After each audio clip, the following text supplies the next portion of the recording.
يوم لا ينفع مال ولا بنون إلا من أتى الله بقلب سليم. Bismillahirrahmanirrahim. Assalamualaikum warahmatullahi wabarakatuh. Innal hamdalillah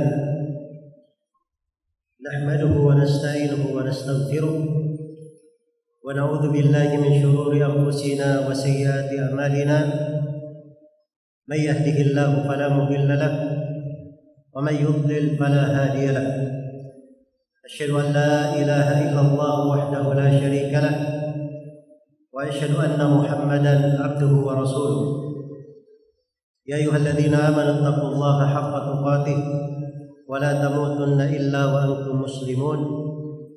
Ya ayyuhan nasu taqu rabbakumul ladzi khalaqakum min nafsin wahidah wa khalaqa minha zawjaha wa batha minhuma rijalan katsiran wa nisaa'a.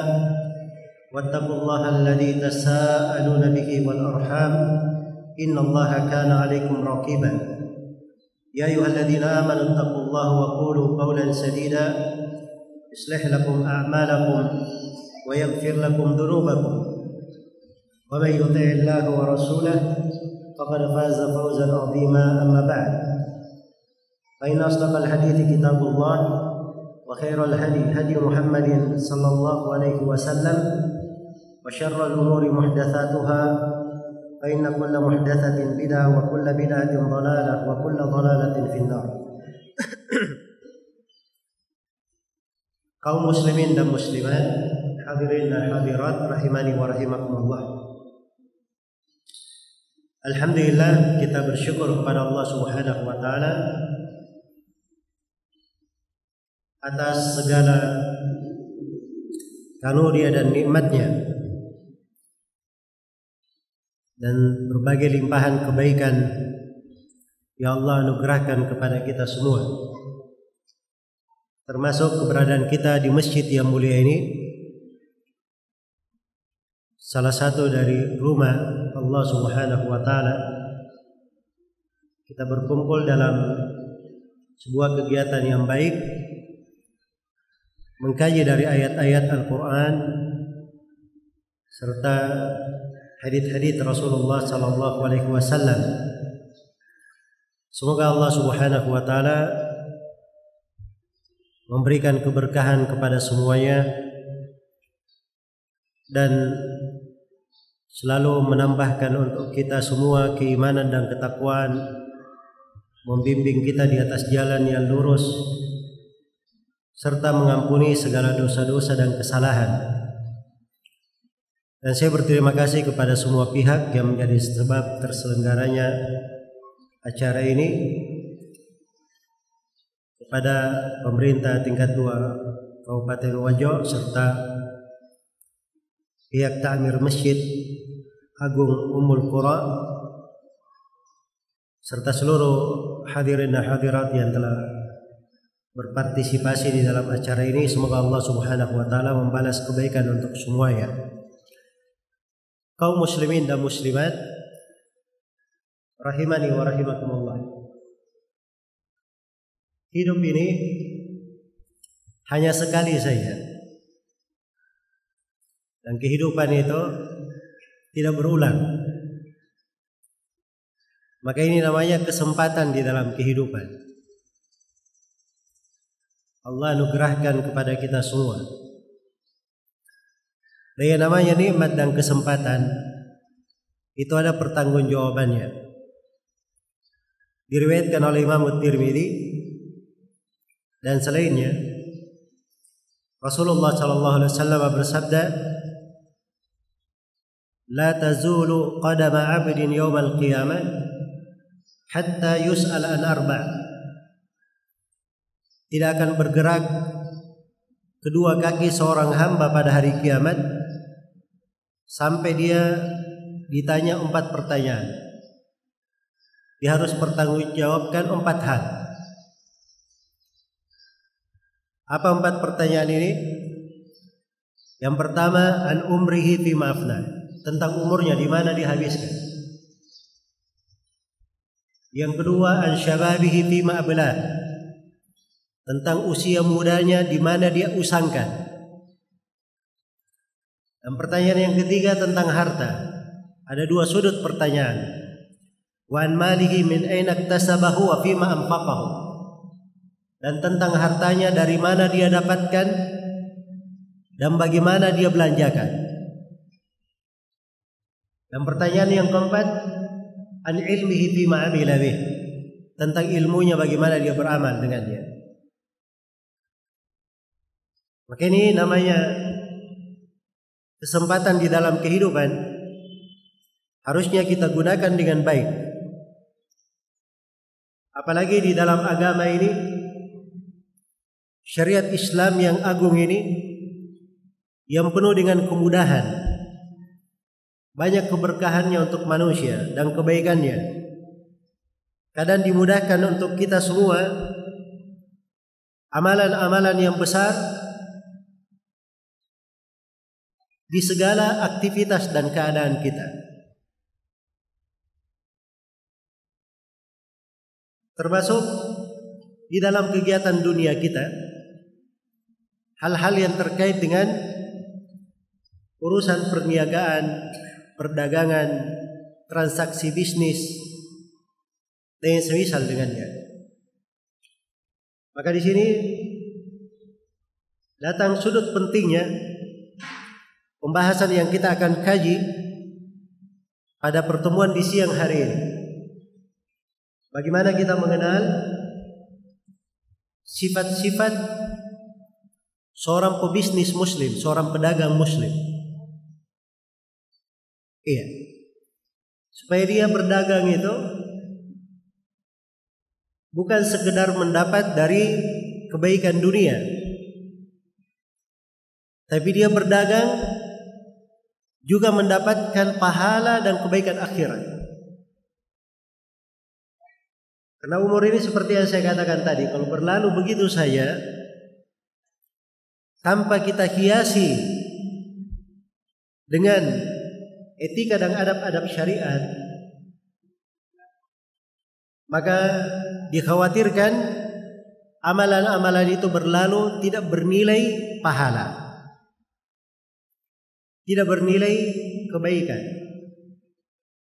Apalagi kalau kegiatan itu disertai dengan akhlak yang buruk, sifat-sifat yang tercela, maka sangat mengkhawatirkan pada amalan yang dilakukan oleh seorang muslim itu. Iya. Perniagaan, perdagangan itu adalah bagian dari keutamaan yang Allah berikan. Allah Subhanahu wa taala berfirman tentang hari Jumat, "Fa idza qudiyatis salatu fantashiru fil ardi wabtaghu min fadlillah." Apabila salat Jumat sudah ditunaikan, bertebaranlah kalian di atas muka bumi dan carilah dari keutamaan Allah. Boleh seorang itu mencari dari keutamaan Allah, maksudnya dia mencari dari rezeki, berniaga, tidak ada masalah. Tapi ini dia lakukan setelah sholat Jumat. Iya. Bukan pada saat sholat Jumat dia masih berniaga. Karena itu dulunya awal kali Islam ini datang, yang para sahabat Rasulullah SAW pernah, Nabi sedang khutbah, datang para pedagang dari Syam. Para pedagang dari Syam, maka mereka berdiri meninggalkan Nabi SAW. Maka turunlah ayat menegur mereka tentang hal tersebut. Dan para sahabat Rasulullah SAW, orang-orang yang berakhlak tinggi dan mulia, setelah ayat itu turun, mereka tahu dan mereka dapat ilmunya, maka mereka adalah orang yang paling mengamalkannya.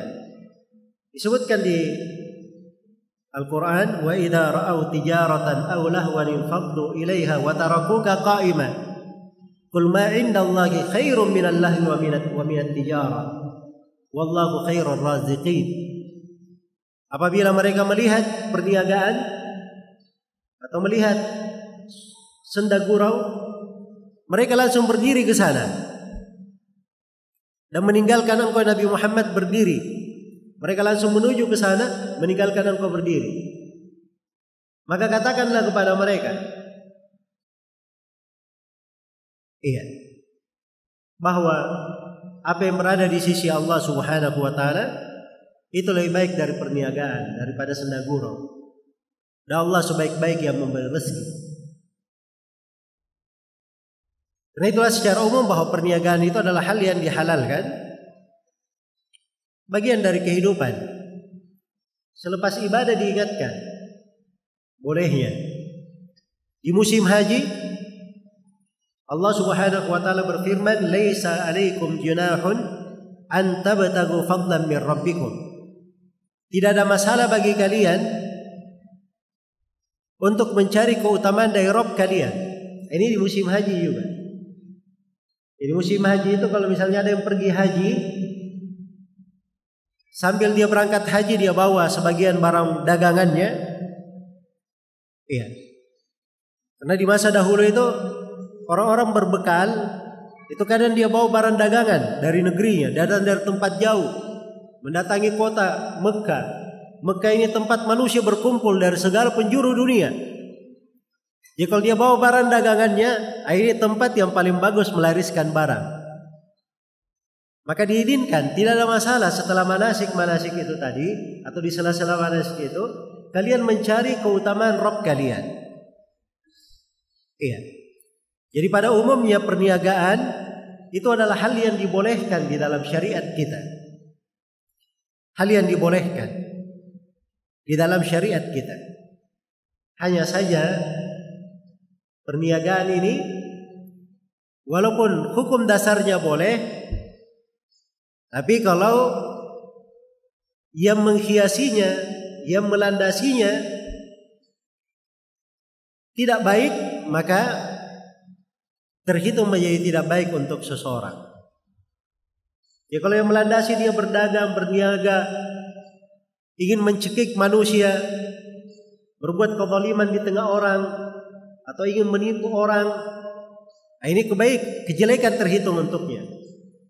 Tapi kalau dia berniaga, dia niatkan di dalamnya hal-hal yang baik, perkara-perkara yang baik, maka ini akan membawa kebaikan pula untuk dirinya, dan akan bernilai pahala, bahkan bernilai ibadah. Maka saya akan sebutkan nanti hadits-hadits dari keutamaan seorang pebisnis muslim yang mengerti adab dan etika. Bagaimana keutamaannya? Disebutkan oleh Rasulullah sallallahu alaihi wasallam. Maka dari sini hadirin dan hadirat yang saya hormati dan saya muliakan, kembali saya ingatkan tentang pentingnya kita itu mempelajari bagian dari agama kita. Ini agama datang untuk menghidupkan kita dengan kehidupan yang sebenarnya. Agama ini kita dimuliakan dengannya adalah untuk memuliakan kita juga, untuk menjayakan kita. Jadi kalau kita tidak mempelajarinya, tidak mendalaminya, khususnya di bidang yang kita tekuni, maka dikhawatirkan kita ini termasuk orang yang menelantarkan nikmat. Termasuk orang yang apa? Menelantarkan nikmat. Ya, bagaimana tidak dia dalam sebuah amalan dia lakukan setiap hari, sebenarnya banyak pintu ketaatan di situ, nikmat-nikmat Allah luas, tapi dia tidak pernah pelajari, tidak pernah dia hitung. Akhirnya dia justru jatuh di dalam kekeliruan. Karena itu Umar ibn al-Khattab radhiyallahu taala anhu, beliau pernah berkata, "La yaqrabanna suqana man lam ya'rif ar-riba." Kata beliau, jangan ada yang mendekati pasar kami orang yang tidak mengenal hukum-hukum riba. Ini dia pebisnis, pedagang, tapi dia tidak pernah belajar hukum-hukum tentang riba. Ini kata Umar, jangan dekat-dekat ke pasar kami, tidak boleh berdagang. Ini peraturan Umar. Iya, radhiyallahu ta'ala anhu. Kenapa? Sebab kalau dia tidak belajar hukum riba, khawatir nanti dia masuk di dalam bisnis, dia buat praktek riba kepada orang, niatnya baik, tapi dia tidak tahu bahwa perbuatannya adalah perbuatan riba, dilarang di dalam agama. Iya. Karena itu banyak di masa ini niat pedagang itu ingin melariskan dagangannya, ingin menjaring orang dalam jaringan bisnisnya, tapi dia jatuh di dalam praktek-praktek riba. Kenapa? Dia tidak pernah belajar tentang hukum-hukum riba. Iya. Ya kalau dia tidak belajar hukum riba, padahal itu kewajibannya, ini wajib ya, kalau dia mau bisnis, dia wajib mempelajari hukum-hukum seputar riba supaya dia tidak jatuh dalam dosa. Ini namanya fardu ain yang ada pada diri seseorang di kondisi tertentu. Iya. Kalau dia tidak berbisnis, bukan pebisnis misalnya, bukan pedagang, ya, tidak diwajibkan dia mempelajari ya. Itu hanya fardu kifayah saja. Tapi kalau dia masuk di dalam hal tersebut, berubah menjadi fardu ain. Berubah menjadi fardu ain untuk mempelajarinya. Baik, di sini saya akan memberikan beberapa garis besar dari akhlak seorang pebisnis muslim. Saya hanya membacakan hadits-hadits Rasulullah dan ayat-ayat Allah Subhanahu wa taala dalam menggambarkan sifat-sifat seorang pebisnis muslim. Iya. Dari sifat-sifat itu akan tampak nanti apa kewajibannya. Nanti setelahnya saya akan ingatkan juga, mungkin di sela-sela pembahasan, saya akan ingatkan sifat-sifat yang tidak boleh ada pada seorang pebisnis. Akhlak tercela yang harus dia hindari. Hadits yang pertama yang ingin saya ingatkan di sini, iya. Hadits pertama yang ingin saya ingatkan adalah sabda Rasulullah sallallahu alaihi wasallam dalam riwayat Ibnu Majah dan selainnya. Beliau berkata, "Inna at-tajira as-saduqa al-amin al-muslim yawm al-qiyamah ma'an nabiyyina was-siddiqina wasyuhada." Ini luar biasa ya. Ini namanya haditsnya para pedagang, haditsnya para pebisnis. Harusnya dia hafal. Kalau kita di bidang ilmu itu, setiap bidang ilmu ada haditsnya masing-masing. Ada haditsnya para ulama ahli hadits. Nadarallahu imra'an sami'a maqalati fawa'aha wa ballaghaha kama sami' farubba ballagil aw min sami'. Ada haditsnya ahli fikih. May yuridillahu bihi khairan yufaqihu fid din. Ada haditsnya ahli usul fikih, ada haditsnya ahli nahwu. Ada hadits yang memang mereka prioritaskan untuk dia hafal, dia pegang. Nah, sama pedagang ada dia prioritaskan. Ini hadits. Kata Nabi sallallahu alaihi wasallam, seorang pedagang yang jujur, lagi terpercaya, yang dia adalah seorang muslim, 4 sifat. Pada hari kiamat dia akan dikumpulkan bersama para nabi, para siddiq dan orang-orang yang mati syahid. Iya. Jadi luar biasa ya, subhanallah. Dia bisnis, dapat dunia, tapi dia juga pada hari kiamat dikumpulkan bersama Nabi, Siddiq dan para syuhada. Ya. Tapi diingat ada 4 sifatnya. Tadi saya bacakan 4 sifat. At-tajir, seorang pedagang. Ya, pedagang itu dia mengerti, harus mengerti keahliannya. Orang yang ingin berdagang, dia masuk dengan keahlian. Iya. Ya, kalau dia masuk di bisnis apa saja, dia baca. Bidang bisnis yang dia tekuni, dia pelajari dulu bidang bisnis itu. Jangan dia masuk di situ dia tidak mengerti. Semua urusan dunia seperti itu. Semua urusan dunia seperti itu. Bahkan Nabi SAW saja, pada hal-hal yang beliau bukan keahlian beliau serahkan kepada orang yang merupakan ahlinya. Yang pernah Nabi SAW, beliau melewati sekelompok sahabat, lagi dia kawinkan pohon kurmanya. Nah, itu pohon kurma kalau mau berbuah, ada namanya dikawinkan di pohon itu, ditalqih kalau bahasa Arabnya. Maka Nabi berpesan kepada sahabat ini, kenapa kalian tidak melakukan begini dan begini? Ya. Kata para sahabat, ya Rasulullah, kami lakukan. Maka mereka lakukan apa yang dikatakan oleh Nabi. Ternyata tidak berhasil, tidak berbuah. Maka Nabi datang kepada para sahabat ini, datang kepada Nabi melaporkan, ya Rasulullah, kemarin kami lakukan pesan engkau dan tidak berhasil. Kata Nabi SAW, antum a'lamu bi umuri dunyakum. Kalian itu lebih mengerti tentang perkara dunia kalian. Nah, pada hal-hal yang seperti ini, kalau memang ada keahlian bidangnya masing-masing, itu dipelajari. Jelas ya? Seorang itu jangan masuk di dalam sebuah bidang bisnis yang dia tidak tekuni. Jadi kalau dia ingin bisnis di mana saja, di apa saja, dia pelajari dulu bisnis itu. Dia lihat dulu bagaimana caranya. Iya. Nah, ini baru namanya terpenuhi satu sifat, at-tajir, seorang pedagang, seorang pebisnis. Sifat yang kedua, as-saduq,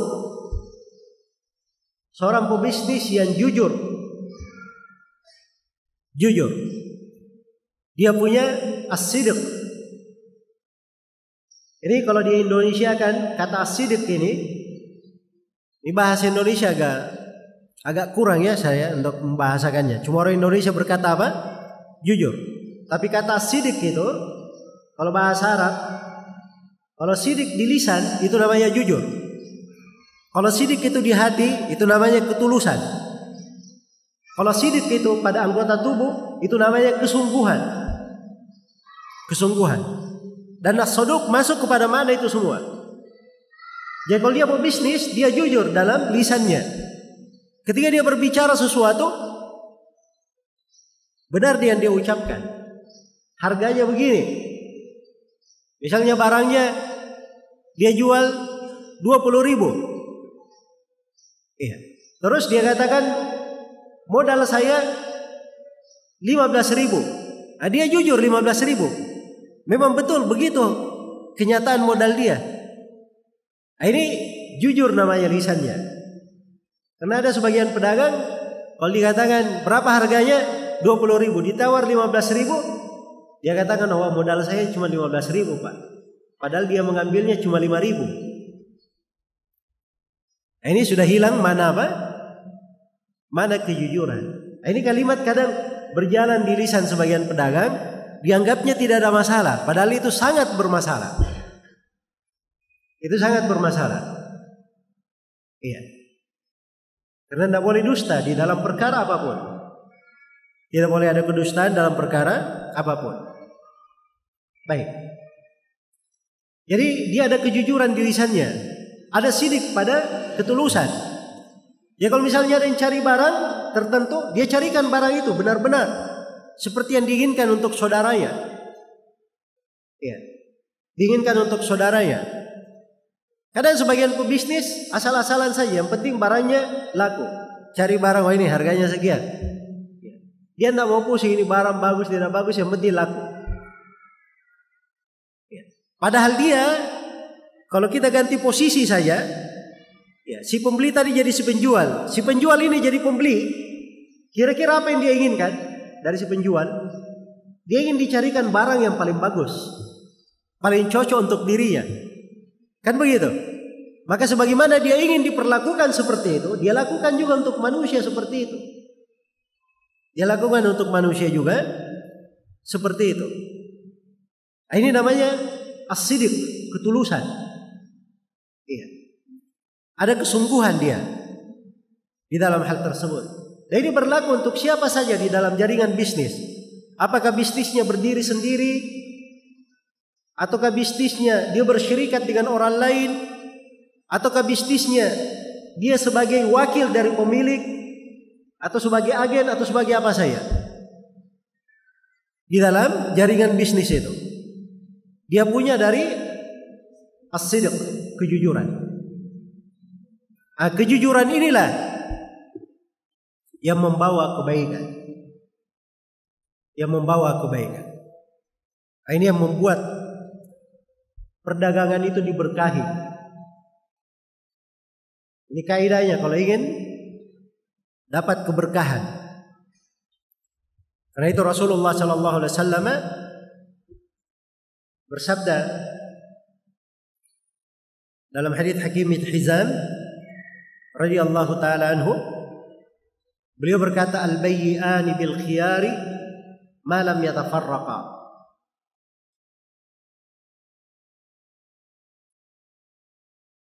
Kata beliau, dua orang yang saling bertransaksi itu bil khiyar, ada hak memilih. Boleh dia lanjutkan, boleh dia batalkan, sepanjang keduanya belum berpisah. Jadi ini saya penjual, datang si A sebagai pembeli, tawar menawar.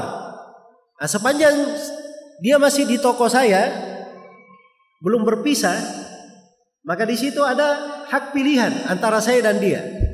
Dia boleh melanjutkan beli, boleh membatalkan. Saya juga boleh menjual, boleh saya batalkan. Nah, itu hak saya dan hak dia sama. Bil khiyar. Malam yatafarraqa, sepanjang belum berpisah. Nah, kalau sudah berpisah, lain lagi ceritanya. Si A sudah beli barang saya, terus dia berpisah, keluar, pulang ke rumahnya. Maka ini barang asalnya sudah milik si A, bukan milik saya lagi. Kalau dia ingin balikkan ke saya, itu tidak mesti saya menerimanya. Tidak mesti saya menerimanya. Kalau tidak ada alasan ya, ternyata barangnya sampai di rumah, wah, saya tukar pikiran ini. Ya. Tiba-tiba dia sudah beli barang, tiba-tiba sampai ke rumah ada keperluannya lebih mendesak. Wah, kembali saya kembalikan lagi barang ini. Tidak bisa lagi karena sudah apa? Sudah berpisah. Kecuali kalau barangnya ada cacat, itu lain lagi namanya. Dia kembalikan karena cacatnya, ini si penjual harus mengambilnya. Karena itu salah ya kalau ditulis di toko-toko barang yang sudah dibeli tidak boleh dikembalikan lagi. Itu salah menulis seperti itu. Barang yang dibeli ada yang boleh dikembalikan, ada yang tidak boleh dikembalikan. Jadi kalau ditulis secara umum barang yang sudah dibeli tidak boleh dikembalikan lagi, ini keliru namanya. Kalau barang kita ternyata ada aibnya, ada salahnya, ada cacatnya, ini bukan lagi dikatakan boleh dikembalikan, wajib kita terima kalau dikembalikan. Iya. Ini harus ada fikih di dalam transaksi. Nah, maka dikatakan di dalam hadits ini, apabila dua orang pebisnis saling bertransaksi, keduanya punya hak pilihan melanjutkan atau membatalkan, sepanjang belum berpisah. Kemudian Nabi berkata, fa in sadaqa wa bayyana burika lahuma fi bai'ihima. Kalau keduanya itu berlaku jujur dan transparan, saling jujur dan saling apa? Transparan, maka Allah akan berkahi mereka berdua di dalam transaksinya. Ini sebab keberkahan. Yang penting itu tadi, jujur dan apa? Transparan. Iya. Ya kalau dia ditanya ini barang bagaimana isinya, misalnya barangnya terbungkus, dia ingin lihat, oh tidak ada masalah, buka, lihat semuanya.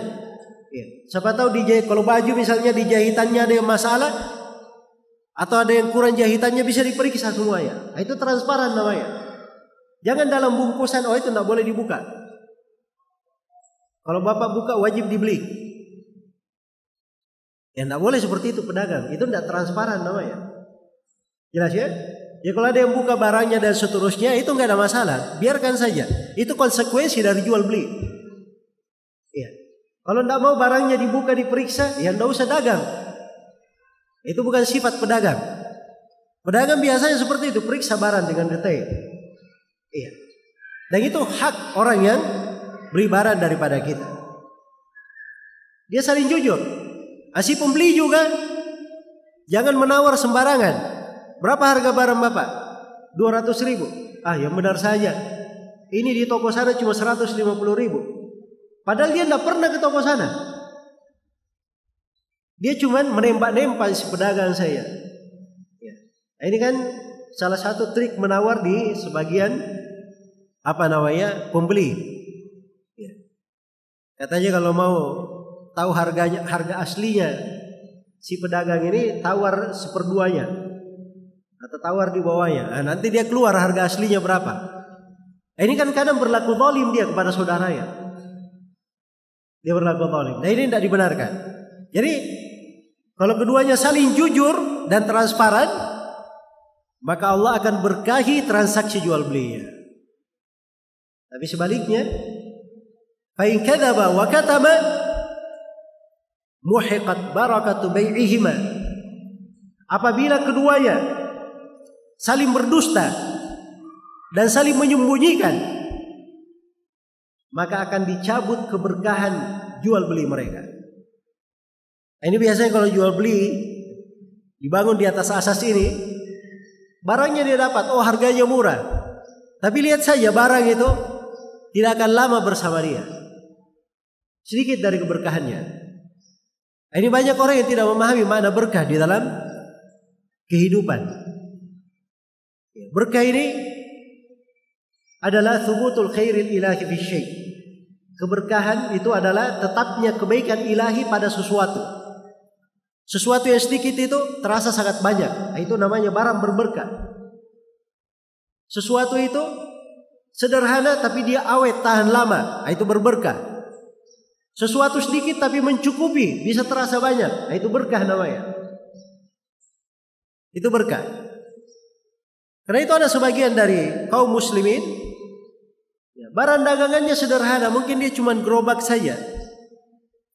Allah jadikan padanya keberkahan. Cukup untuk dia, cukup untuk keluarganya, cukup untuk memenuhi kebutuhan anak-anaknya sampai sekolah tinggi-tinggi. Allah jadikan keberkahan. Orang menganggapnya sedikit. Tapi ada sebagian manusia, kadang dia punya bisnis luar biasa besarnya. Iya. Tapi kalau mencari biaya sesuatu terasa sulit sekali. Untuk keperluan sesuatu seakan-akan itu kurang. Ya. Nah, ini menunjukkan sedikitnya keberkahan. Sedikitnya keberkahan.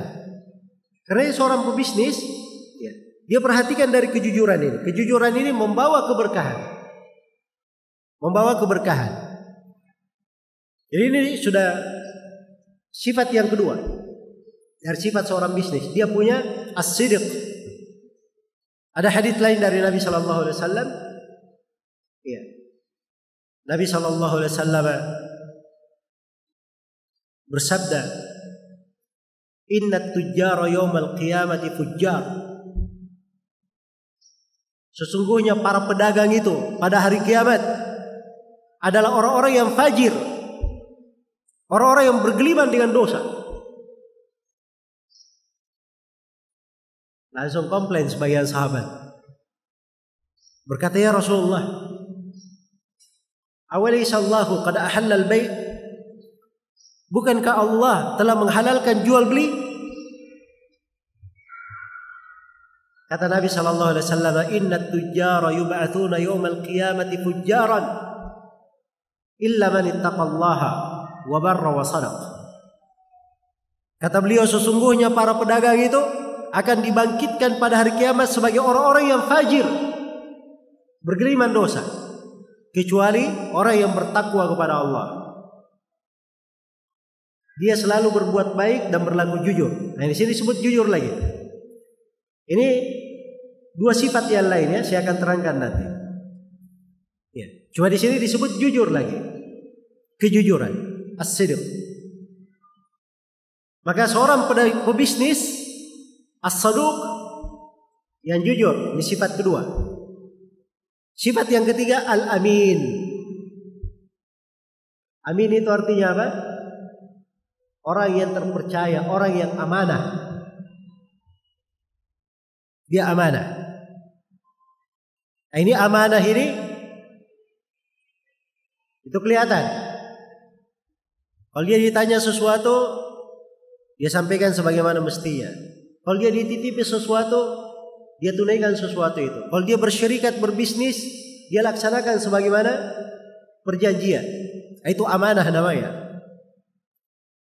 Iya, amanah.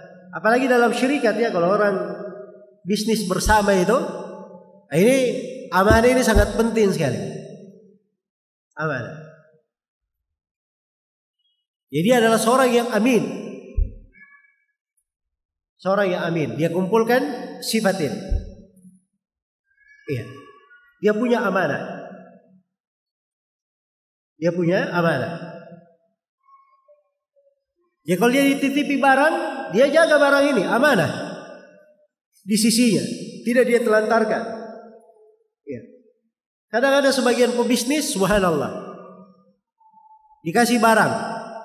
Pemilik barang ini sudah memberikan keringanan yang sangat besar untuk dirinya. Ini barang saya berikan amanah untuk dijualkan di harga sekian. Terserah Bapak mau jual harga berapa. Kalau tidak laku kembalikan ke saya. Ini kan amanah namanya. Oh ini gampang, tidak laku jual. Barangnya dia biarkan saja, ada yang rusak dan seterusnya. Begitu rusak dia kembalikan dalam keadaan rusak. Ini tidak amanah namanya. Menjaga harta saudaranya. Menjaga harta saudaranya. Kadang seperti itu, dia punya banyak stoknya dia simpan di mana begitu. Begitu turun hujan, kena hujan. Ya. Akhirnya rusak barang orang. Oh gampang, balikan saja. Ini kan bukan barang saya. Kalau tidak laku boleh dikembalikan. Ini tidak amanah namanya. Dia dalam mengelola sebuah usaha. Ada pemodal misalnya, atau modal bersama. Ya. Ada pengelola. Lalu ada yang berjalan tidak sesuai dengan kesepakatan. Ini namanya tidak amanah. Berjalan tidak sesuai dengan kesepakatan. Sebab kalau dia berjalan tidak sesuai dengan kesepakatan, itu artinya dia bertindak di dalam bisnis hal yang tidak diamanahkan untuknya. Dan ini banyak bentuknya ya di dalam berbisnis. Karena itu amanah ini dari akhlak yang sangat mulia. Hendaknya diperhatikan. Baik, sifat yang keberapa sekarang? Yang keempat, al-muslim. Dan dia adalah pebisnis muslim. Ini khusus untuk keutamaan seorang muslim. Ya. Ada orang kafir, non-muslim, jago dia dagang, jujur, amanah. Tapi sepanjang dia bukan muslim, ini keutamaan tidak akan dia dapatkan. Tidak akan dia dapatkan. Malah harta yang dia dapatkan itu kelak di kemudian hari hanya menambah kerugian untuk dirinya. Kerugian untuk dirinya. Karena harta itu ada perhitungannya, ada hisapnya. Jangan dikira ya bahwa harta itu tidak ada hisapnya. Kita akan ditanya tentang harta itu dari mana kita dapatkan, kemana kita belanjakan. Dalam hadits Abu Hurairah riwayat At-Tirmidzi dan selainnya diterangkan bahwa orang-orang miskin masuk ke dalam surga 600 tahun sebelum orang kaya masuk ke dalam surga. Jadi orang miskin 600 tahun sudah masuk surga, orang kaya baru masuk. Ya. Kenapa? Saya kira semuanya paham sebabnya apa. Orang miskin tidak ada hitung-hitungan di harta. Ya. Tapi orang kaya banyak hisapnya. Jelas ya? Tapi ini terkait dengan orang yang masalah pada hartanya. Tapi kalau dia banyak harta, dia tunaikan hak-haknya, mungkin saja dia lebih dahulu masuk daripada yang lainnya ke dalam surga. Iya. Sama di hari kiamat. Di hari kiamat itu penantian satu hari seperti 50.000 tahun. Seperti 50.000 tahun. 1 hari. Tapi untuk seorang mukmin penantian di hari kiamat itu hanya seperti tidur siang antara duhur dan asar saja. Tidak begitu lama. Apa yang membedakan? Ya beda. Dari sisi amalan yang dia lakukan, keimanannya, keislamannya. Ini yang membedakan. Karena itu seorang pebisnis yang paling pertama, kalau dia ingin masuk berbisnis, dia itu beriman kepada Allah dengan benar-benar, menjadi seorang muslim yang taat. Jangan dia pedagang kerjanya datang ke dukun. Sedikit-sedikit ada masalah, tanya ini bulan untung atau tidak? Iya. Kalau tidak untung, bulan ini dianggap bulan sial. Nah, ini sebagian pedagang ada sebagian bulan dianggap tidak untung ya. Modalnya biasanya tidak terlalu banyak dia keluarkan di bulan itu. Nah, ini bukan sifat seorang muslim namanya. Nanti ada barangnya yang hilang. Ya. Atau ada bisnisnya misalnya yang turun. Wah ini kayaknya ada yang guna-gunai saya ini. Kenapa bisnis saya bisa begini? Saya datang dulu ke orang pintar. Nah, ini bukan sifat seorang muslim. Makanya perbaiki dulu keislaman. Islam itu keimanan kepada Allah. Berserah diri kepada Allah. Bersandar kepada Allah Subhanahu wa ta'ala. Bahkan kalau dia tawakal kepada Allah, itulah sebabnya, itu salah satu sebab rezekinya dilancarkan. Salah satu sebab rezeki dilancarkan. Dalam hadits Umar bin Khattab riwayat Imam Ahmad dan selainnya, Rasulullah sallallahu alaihi wasallam bersabda, "Lau annakum tatawakkaluna 'ala Allahi haqqa tawakkuli, la razaqakum kama turzaqu at-tayr, tabdu khimasa wa taruhu bitana." Andai kata kalian itu bertawakal kepada Allah dengan sebenar-benar tawakal. Ini keimanan ini. Keislaman yang benar. Dia tawakal kepada Allah dengan sebenar-benar tawakal. Apa tawakal yang benar itu? Tawakal itu bukan artinya dia cuma duduk di masjid berdoa saja. Bukan begitu tawakal. Tawakal itu 3 hal. Nah, karena tawakal 3 hal. Yang pertama, kejujuran bersandar kepada Allah. Yang kedua dari tawakal, dia mengambil sebab-sebab. Mengambil sebab-sebab. Dia ingin berbisnis, dia pergi dagang. Dia ingin beruntung, dia ambil sebab untuk beruntung. Dia ingin selamat, dia ambil sebab keselamatan. Nah, itu harus mengambil sebab. Dia ingin sembuh, dia pergi berobat. Ya kalau ada yang bertawakal, saya bertawakal lalu duduk di masjid saya, itu bukan tawakal namanya. Iya. Ada yang berkata saya bertawakal lalu dia tidak berobat misalnya, maka itu tidak disebut tawakal. Kemudian yang ketiga, setelah berhasil, dia tidak melihat kepada sebab. Dia memandang bahwa ini semata karunia dari Allah, pemberian dari Allah. Ini 3 hal. Kalau terpenuhi, itulah tawakal dengan sebenar-benar tawakal. Ya kalau kalian bertawakal kepada Allah dengan sebenar-benar tawakal, maka Allah akan memberi rezeki kepada kalian seperti burung diberi rezeki. Tahu bagaimana burung diberi rezeki? Lihat saja burung itu. Di waktu pagi dia pergi dalam keadaan tomboloknya itu, kantong makannya ini apa? Kering, tidak ada isinya. Di sore hari dia balik sudah penuh. Nah, itu burung. Burung ini tidak ada gudang makanannya. Dia tidak memiliki perbendaharaan harta, apalagi rekening di bank. Tidak ada burung buka rekening di bank. Iya. Tapi dia rezekinya dijamin oleh Allah. Tiap hari selalu ada. Seorang muslim kalau dia berbisnis, dia harus memiliki sifat keislaman. Iya. Namanya di bisnis itu banyak hal. Kadang ada ujian, ada cobaan, ada naik, ada turunnya. Kadang hari ini lancar, besok susah. Ini kan perlu keimanan, perlu keislaman untuk mendukung dia dalam berbisnis. Iya. Dan dibahasakan muslim karena muslim itu menegakkan ketaatan. Muslim itu rukun Islam ada berapa?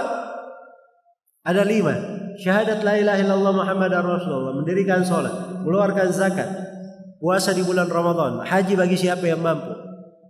Ya. Ini pebisnis, sholatnya bolong-bolong. Mana keislamannya? Syarat Islamnya bagaimana? Dia punya kemampuan. Harusnya sudah pergi haji 10 tahun yang lalu. Tidak pernah juga dia pergi haji. Iya. Datang bulan Ramadan, wah kalau saya bisnis ini dicoba terus menjaga saya kelaparan. Akhirnya dia berbuka. Ketika dia berbisnis, urusan keuntungan, oh luar biasa. Sangat detail sekali dia mencatat. Ya. Ada labanya 25 rupiah saja, tidak tahu kemana dia akan lacak 25 rupiah ini. Tapi masuk di hitungan zakat. Zakatnya bagaimana? Oh itu gampang lah. Ya. Tunggu sampai Allah beri hidayah ke hati. Nah, ini keliru ya. Ini bukan sifat seorang muslim. Jadi diperhatikan syarat keislaman seorang pebisnis itu. Ya. Nah, ini pebisnis yang memiliki 4 syarat ini. Jadi kalau dia memiliki 4 syarat ini luar biasa. Ini semuanya mengandung apa? Mengandung nilai-nilai ketaatan. Iya, mengandung nilai-nilai ketaatan. Nah, apa pahalanya? Pada hari kiamat dikumpulkan bersama para nabi, para siddiq, para syuhada, orang-orang yang mati syahid. Luar biasa. Ingin dapat keutamaan yang luar biasa, ya harus berupaya luar biasa juga. Bukan hanya sekedar berharap dan berangan-angan. Segala sesuatu itu harus ditempuh sesuai dengan jalannya. Harus sesuai dengan jalannya. Kalau mau naik perahu, perahu itu kita naik di atas laut, di atas air. Jangan naik perahu di Jalan Jenderal Sudirman. Ya, biar dijoki bagaimana, tidak mau jalan perahunya. Itu bukan jalannya. Tarjun najata walam tasluk masalikaha inna safinata la tajri 'alal yabasi. Engkau menghendaki keselamatan tapi tidak menempuh jalannya. Perahu itu tidak pernah berjalan di daratan. Segala sesuatu harus ditempuh jalannya. Sama seorang pebisnis pedagang. Lihat ini ketentuan syarat-syarat dan kriteria. Baik, tadi saya sebutkan hadits lain. Ada 2 sifat lain. Jadi Nabi berkata, "Innat tujjara yub'atsuna yaumal qiyamati fujjaran illa man ittaqallaha wa barra wa shadaq." Sesungguhnya para pedagang, perhatikan ini, para pedagang yang disinggung. Sesungguhnya para pedagang akan dibangkitkan pada hari kiamat sebagai orang-orang yang fajir, orang-orang yang bergelimang dosa. Ini sudut lain ya di dalam hadits Nabi, memberi peringatan-peringatan. Iya. Hidup itu harus seimbang, kadang diberi keutamaan, kadang diberi apa? Peringatan. Nanti kalau diberi keutamaan terus dia lupa daratan. Iya. Kalau tidak diberi peringatan dia sewenang-wenang. Maka harus ada pemberi kabar gembira dan pemberi apa? Pemberi peringatan. Nabi di sini mengingatkan, seorang pedagang, para pedagang dibangkitkan pada hari kiamat orang-orang tajir, kecuali 3 yang diperkecuali, 3 sifat. Yang pertama, manittaqallaha, siapa yang bertakwa kepada Allah. Yang kedua, wabarra, dan dia berbuat baik. Dan yang ketiga, wasadaq, dan dia berlaku jujur. Yang ketiga ini sudah kita bahas tadi. Berarti ini sisa 2 sifat. Bertakwa kepada Allah. Ini seorang pebisnis ini, dia selalu bertakwa kepada Allah. Bertakwa kepada Allah dalam barang dagangannya. Jangan dia menjual barang-barang yang diharamkan. Ada sebagian pebisnis tidak peduli. Ya, barang yang dia jual ini halal atau tidak. Yang penting untung atau tidak. Itu yang dia ukur. Halal atau tidak itu biar urusan belakangan. Ya. Ini keliru ya. Dia tidak tanya dulu ini jenis bisnisnya boleh atau tidak. Boleh atau tidak. Ini kadang subhanallah sebagian bentuk bisnis itu disangka bisnis ini bagus. Kalau ditanya kepada orang yang berilmu, ahli agama, dia akan katakan ini bisnis haram dalam hukum syariat kita. Tidak diperbolehkan. Iya. Makanya harus diketahui hukum-hukum. Iya. Itu bentuk dari ketakwaan kepada Allah. Dari bentuk ketakwaan di dalam bisnis, kalau misalnya dia mengambil barang orang, maka dia bertakwa kepada Allah terhadap barang itu. Dia jaga dengan baik. Ada harta manusia lebih, misalnya harganya 10.000, ternyata orang ini bayar 100.000. Dia salah lihat duit.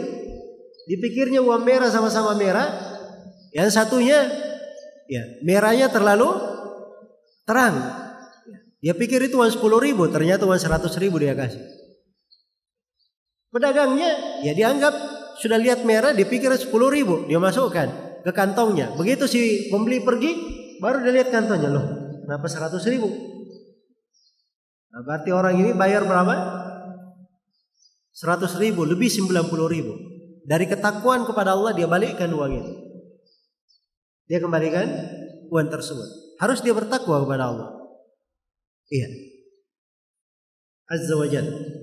Dari ketakwaan dia jangan membahayakan orang lain.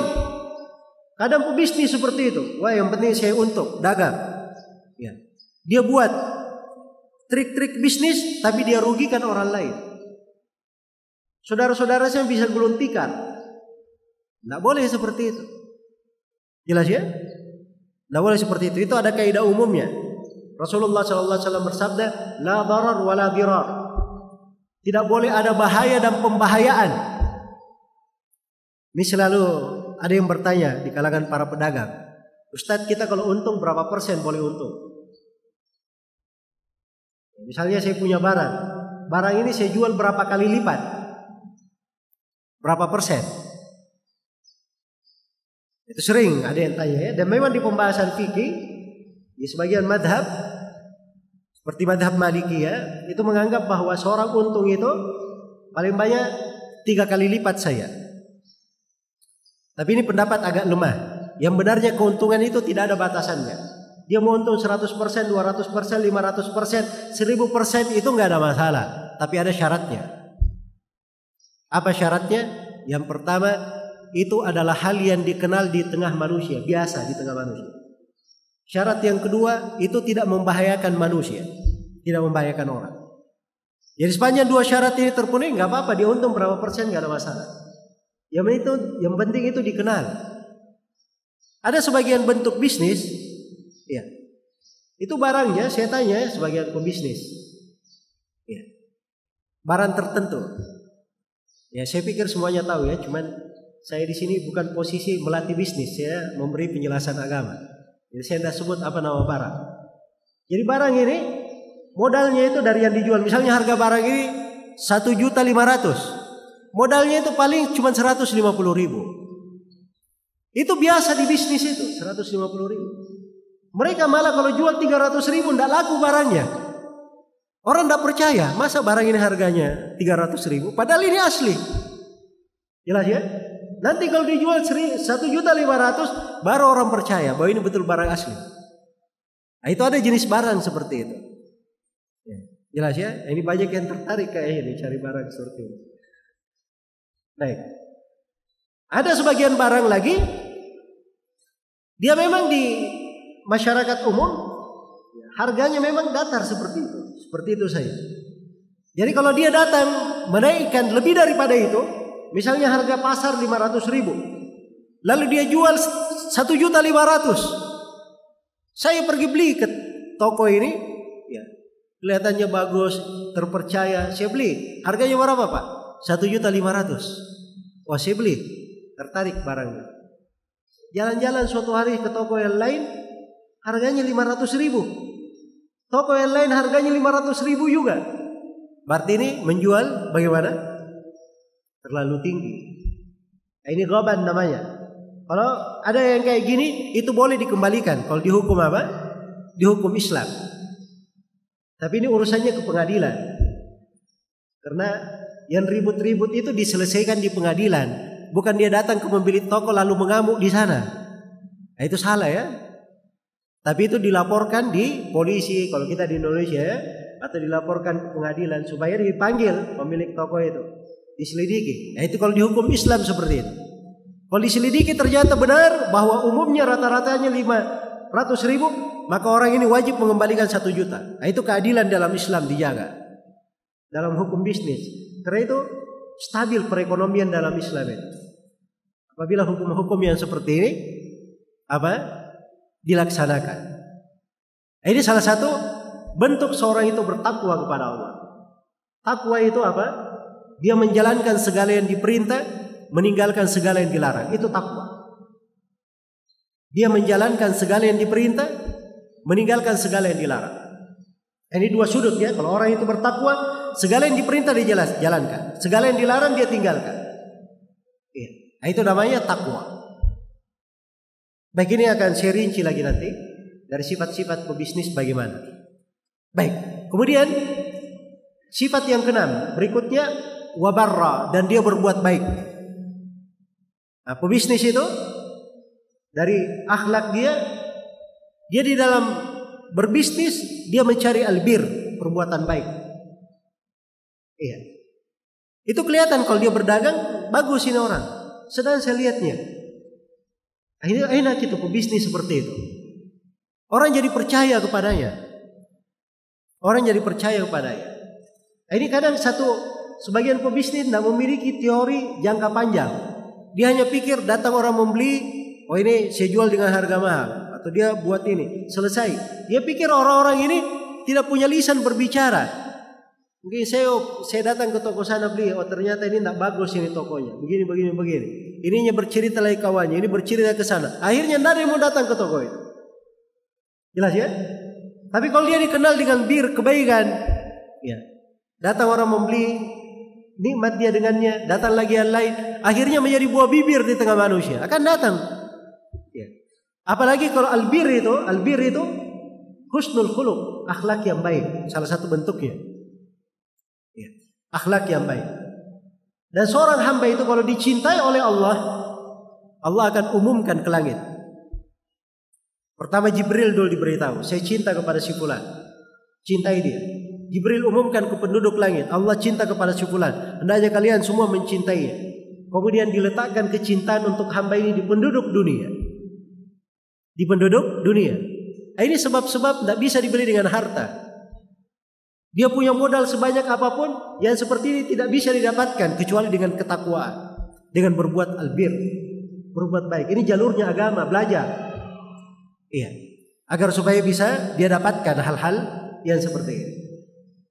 Baik, ini sudah kita dapatkan 6 sifat dari sifat seorang pebisnis. Berikutnya, ini waktunya membatasi ya.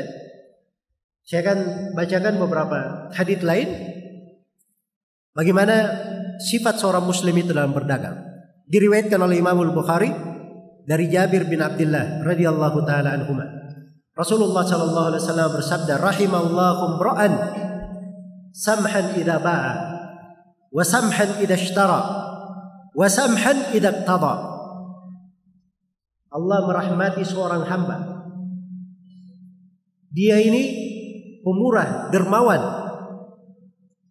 Ketika dia ketika dia menjual, pemurah dermawan. Ketika dia membeli, pemurah dermawan. Ketika dia menunaikan hutangnya, dia membayar hutangnya.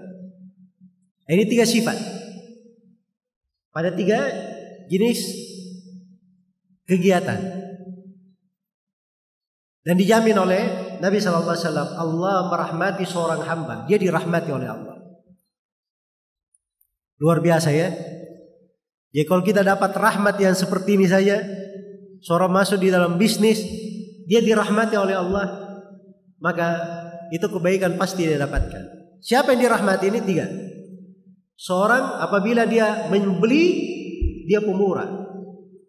Ya. Ada kadang seorang membeli, subhanallah, jago dia menawar. Ada sebagian orang seperti itu, masya Allah, hebat sekali menawar.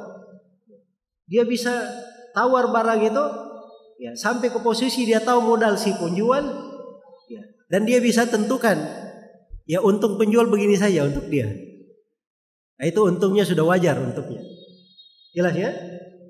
Ada orang yang punya keahlian seperti itu. Tapi yang dirahmati ini dia pemurah kalau dia membeli. Harganya 10.000. Dia tahu harga dasarnya atau harga umumnya orang jual 7.000. Ya, dia beli 10.000, tidak apa-apa 10.000. Jelas ya? Atau dia beli 9.000. Dia pemurah untuk saudaranya. Dia ngerti bahwa ini orang untung, tapi dia pemurah dalam hal itu. Jelas ya? Ini samhan namanya. Allah merahmati orang yang seperti ini. Ya. Kadang ada sebagian dari saudara-saudara kita hal-hal kecil, ya bisa dia ini. Misalnya kita lihat di sebagian toko ya, kantor pos misalnya. Nah, kantor pos ini di sekitarnya ada toko-toko kecil, ada gerobak-gerobak, jual perangko, jual amplop, jual sampul segala macam. Perangko ini sudah dijual harga misalnya 2 kali lipat. Padahal kalau dia masuk ke kantor pos, dia beli harganya sesuai dengan yang diperangko, kan begitu. Tapi dia lihat ini orang, tidak apa-apa saya beli dari sini. Ini saya juga bantu orang namanya. Itu kan pemurah namanya. Allah merahmati orang-orang yang seperti itu. Allah merahmati orang-orang yang seperti itu. Sebagaimana kalau dia membeli, dia menjual seperti itu, dia membeli seperti itu. Kalau dia menjual juga seperti itu, ya, dia menjual seperti itu. Dia bisa untung misalnya sampai 1 juta. Tapi dia lihat ini umumnya manusia barang ini dia perlukan, ya. Terus saya juga perlu, ya mungkin kita untung 500.000 lah, begitu. Nah, ini dia pemurah dalam hal itu. Kadang seorang pebisnis itu jangan melihat kecilnya nominal yang dia dapatkan. Ingat tadi ada namanya keberkahan, ada namanya rahmat Allah. Itu kadang tidak bisa diperhitungkan, itu diprediksi. Yang kecil ini kalau yang beli banyak kan jadi besar. Tapi kalau dia untung nominal besar tapi yang beli sedikit, ya sama saja. Kan begitu. Maka diperhatikan kaidahnya. Dia pemurah ketika dia membeli, dia pemurah ketika dia menjual. Dan yang ketiga, dia pemurah ketika dia melunasi hutangnya. Dia berhutang dari saudaranya 1 juta. Begitu dia lunasi, ya ini uangmu 1 juta. Terus ini 500.000 hadiah dari saya. Ya. Dia lunasi.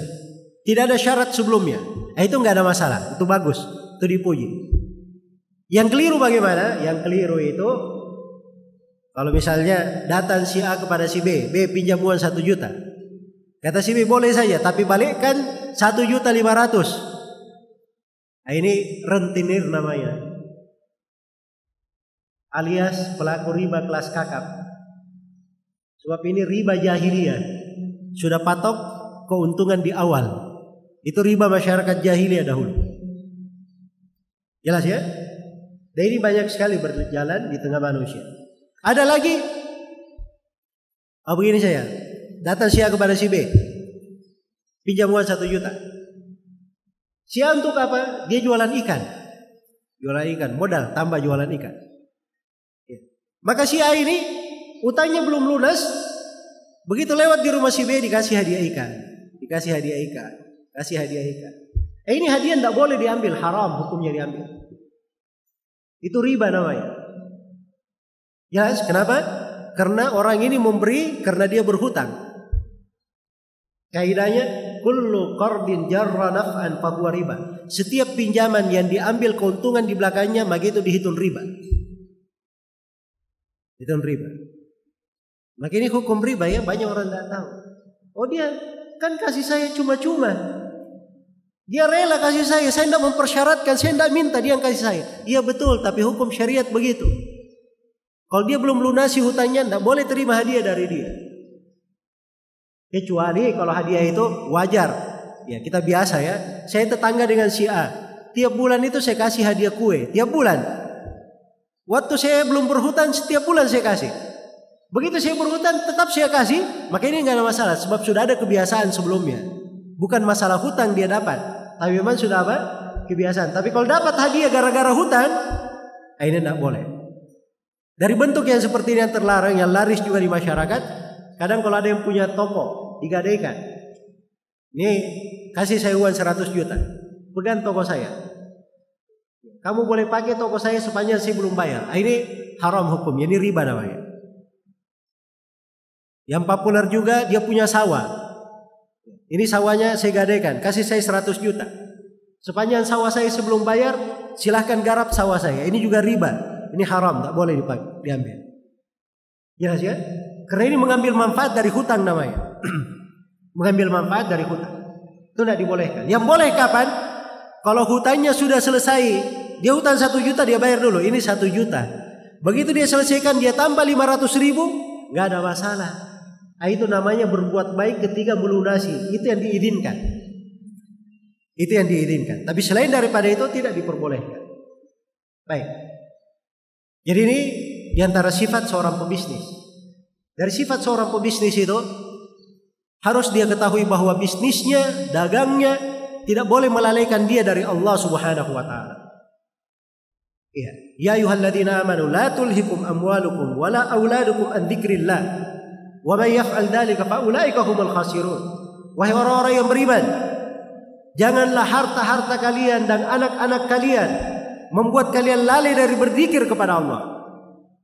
Barang siapa yang melakukan hal tersebut, maka mereka lah orang-orang yang merugi. Ya, kalau ada pebisnis, bisnisnya membuat dia lalai, ini hati-hati. Ini sifat orang yang merugi.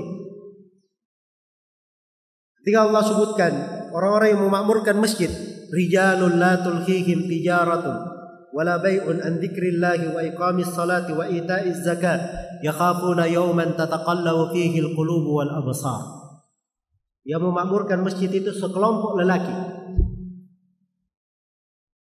Perniagaan dan jual beli tidak membuat mereka lalai dari berzikir, menegakkan salat, mengeluarkan zakat. Tidak dibuat lalai. Ini baru seorang lelaki namanya. Orang yang kuat. Iya. Tidak dilalaikan. Jadi waktu salat itu biasa dia tutup tokonya pergi salat. Iya. Itu biasa seorang pebisnis. Di waktu dia beribadah dia berikan hak Allah Subhanahu wa taala. Iya. Diberikan hak Allah Subhanahu wa taala padanya. Ini dari hal-hal yang hendaknya diperhatikan oleh seorang pebisnis. Ya. Kemudian waktu membatasi kita, saya ingatkan di sini bahwa seorang pebisnis muslim itu tidak boleh ada pada dirinya sifat-sifat tercela. Pertama, tidak boleh dia dusta. Ya. Tidak boleh dia sumpah. Tidak boleh dia sumpah dengan apa? Sumpah yang palsu. Ketika Nabi menyebutkan bahwa para pedagang itu orang-orang fajir, dalam sebuah riwayat dikatakan, ya, kenapa mereka fajir ini? Karena mereka menjual lalu mereka berdusta. Mereka bersumpah dan mereka berdosa di sini. Ada orang yang subhanallah untuk memastikan bahwa barangnya, demi Allah modal saya 10.000, bersumpah lagi demi Allah modal saya 10.000. Padahal modalnya cuma 5.000. Ya, dia bersumpah supaya laris dagangannya. Nah, ini sumpah itu betul bisa melariskan dagangan, tapi sumpah yang seperti ini bisa menghilangkan keberkahan. Menghilangkan keberkahan. Maka ini dari hal yang dilarang oleh seorang pebisnis. Kemudian yang kedua, seorang pebisnis tidak boleh menipu. Suatu hari Nabi SAW pernah ke pasar. Beliau lihat makanan. Begitu beliau letakkan tangannya, ternyata ada basa-basa di bawah. Ya. Maka beliau tanya kepada pemilik makanan ini yang menjual, wahai pemilik makanan, ada apa dengan makanan kamu ini yang kamu jual? Katanya, ya Rasulullah, dia kena hujan tadi malam. Ya. Kata Nabi SAW, kenapa kamu jadikan basahannya di dalam? Harusnya kamu tampakkan di luar supaya kelihatan sama orang. Kata Nabi, man ghasyya falaysa minni.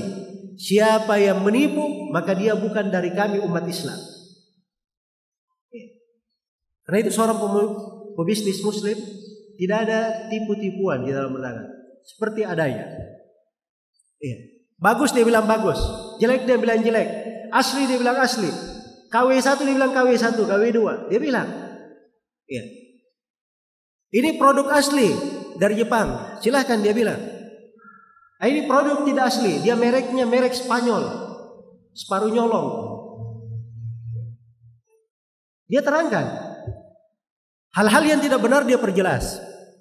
Jelas ya? Itu seorang pebisnis, tidak boleh ada penipuan.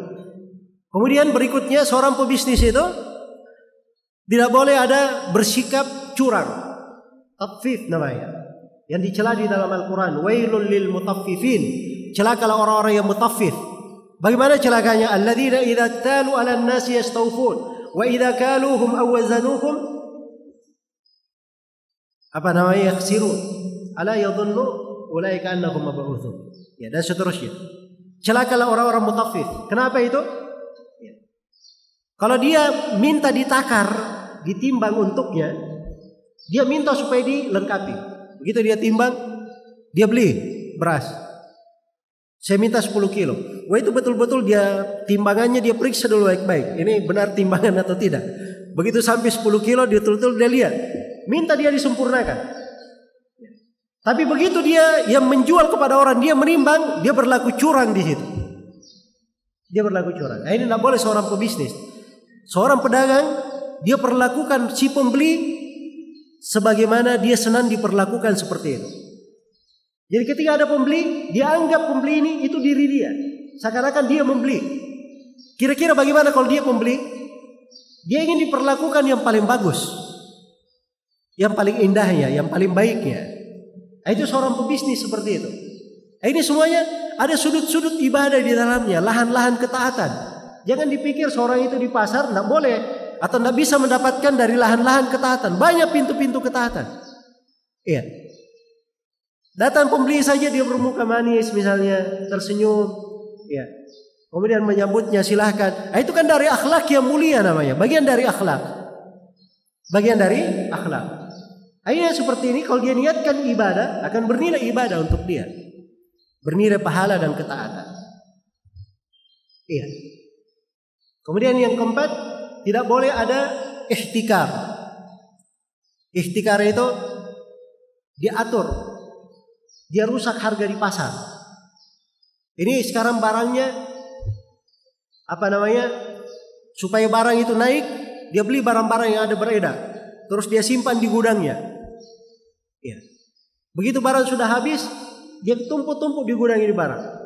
Barang sudah habis, barang menjadi mahal. Nah, baru dia keluarkan barang dia. Itu ihtikar namanya. Dan seperti ini tidak diperbolehkan. Seorang itu jual apa yang ada dia jual. Itu dihukum bisnis perekonomian seperti itu. Dan yang seperti ini kalau pemerintah tahu, pemerintah harus bertindak. Sebab ini bisa merusak harga namanya di pasaran. Ini ada hukum-hukumnya ya di sudut perekonomian. Cuma saya tidak berbicara di arah situ. Saya hanya memberikan etika-etika dan adab terkait dengan seorang pebisnis di kesempatan ini. Iya. Maka ini beberapa pembahasan yang perlu saya ingatkan pada kesempatan siang hari ini. Ya, waktu kita sudah lewat 10 menit ya. Tema pembahasannya hanya sejam tapi sudah lewat 10 menit. Mudah-mudahan apa yang kita kaji pada pertemuan di siang hari ini ada manfaatnya untuk semuanya. Dan saya berharap mudah-mudahan apa yang kita dengarkan di sini dari etika, akhlak dan adab seorang pebisnis itu bisa menjadi bekal-bekal yang baik untuk kita semua. Dan saya tutup di sini dengan menyebutkan satu akhlak yang mulia dari akhlak para pebisnis. Iya. Akhlak yang mulia ini adalah apa? Dia menghiasi dagangannya, bisnisnya itu dengan sedekah. Iya. Karena itu di dalam sebuah hadis Nabi SAW pernah bersabda, "Ya ma'syarat tujjar, inna hadzal bait yahduruhu allahu fashubuhu bis sadaqah." Wahai sekalian para pedagang, sesungguhnya jual beli ini itu dihadiri oleh kesia-siaan, perkara yang tidak bermanfaat, kadang mengandung dosa. Dihadiri, maka bersihkanlah, hiasilah dagangan kalian dengan cara bersedekah. Dengan cara bersedekah. Iya. Maka ini pebisnis seperti itu. Ini bukan terkait dengan zakatnya. Zakat itu kewajiban. Kewajiban wajib dia keluarkan. Dia suka tidak suka, sadar tidak sadar, wajib dia keluarkan. Tapi ini terkait dengan sedekah, perkara tambahan. Perkara tambahan. Di dalam hadis riwayat Bukhari dan Muslim, Rasulullah sallallahu alaihi wasallam bersabda, "Ma min yawmin yusbihul ibadu fihi illa wa malakani yanzilan." Tidak ada satu hari pun yang hamba-hamba masuk di pagi harinya kecuali ada 2 malaikat yang turun. Ada 2 malaikat yang turun. Malaikat pertama dia berdoa, Allahumma a'ti mumfiqan salafa. Ya Allah, berilah orang yang berinfak ganti untuk infak yang dia berikan. Ini malaikat yang pertama berdoa. Malaikat yang kedua berdoa, Allahumma a'ti mumsikan talafa. Ya Allah, berilah orang yang tidak berinfak yang menahan di hari ini kerugian, kebangkrutan. Ini doa malaikat ya tiap hari. Ya. Karena itulah dari etika seorang pebisnis, dia memberikan ya, dari bisnisnya, barang dagangannya, itu hal-hal yang bisa dengannya dia menjaga. Itu dari perkara yang memeliharanya dan menjaganya. Tapi harus diingat bahwa dia melakukan hal tersebut harus ikhlas karena Allah Subhanahu wa ta'ala. Maka mudah-mudahan di kesempatan ini bisa menjadi momen kebaikan untuk kita semua. Ini tabligh akbar dirangkaikan dengan kegiatan mendukung dan membantu saudara-saudara kita di Lombok. Iya. Jadi kawan-kawan di sini bukan dalam posisi mereka minta bantuan, tapi dalam posisi orang-orang yang bersyirikat dengan kita semua dalam menyalurkan kebaikan. Ya, sebab mereka juga ya mengerahkan dari tenaga, dari harta untuk membantu saudara-saudara kita yang berada di Lombok. Jadi kita bersama-sama untuk hal tersebut ya kita menyalurkan, dan kita sendiri insyaallah taala akan turun ke Lombok, dan banyak dari kawan-kawan kita yang sudah berada di lapangan di lokasi dengan berbagai kegiatan kebaikan, termasuk buku yang dibagi tadi. Ada buku tulisan saya Renungan Bermakna Saat Musibah Melanda. Ini salah satu dari bantuan-bantuan yang kita harapkan secara maknawi bisa memperkuat saudara-saudara kita yang tertimpa musibah, supaya membesarkan hati mereka dan membuat mereka semakin dekat kepada Allah. Dengan hal itu diharapkan ya, kondisi dan keadaan mereka menjadi lebih baik dan lebih indah lagi. Baik, ini mungkin yang bisa saya sampaikan. Mudah-mudahan ada manfaatnya untuk semuanya, dan saya mohon maaf atas segala macam kekurangan. Dan sekali lagi saya berterima kasih kepada semua pihak yang menjadi sebab terselenggaranya acara kebaikan ini. Dan saya bermohon kepada Allah Subhanahu wa taala, semoga Allah Subhanahu wa taala mengampuni dosa-dosa dan kesalahan kita semua, dan menjadikan kita semua sebagai orang-orang yang sukses di dalam dunia dan akhiratnya. Sebagaimana Allah yang mengumpulkan kita di masjid yang mulia ini dalam suasana ketaatan, semoga kita selalu dipertemukan di waktu yang lain dalam kebaikan dan ketaatan pula. Dan semoga Allah mengumpulkan kita semua kelak di kemudian hari di surganya yang penuh dengan keutamaan. Innahu waliyyu dzalika wal qadiru alaihi, wallahu taala alam. Subhanakallahumma wa bihamdik, asyhadu an la ilaha illa anta, astaghfiruka wa atubu ilaik. Walhamdulillahi rabbil alamin. Wassalamu alaikum warahmatullahi wabarakatuh.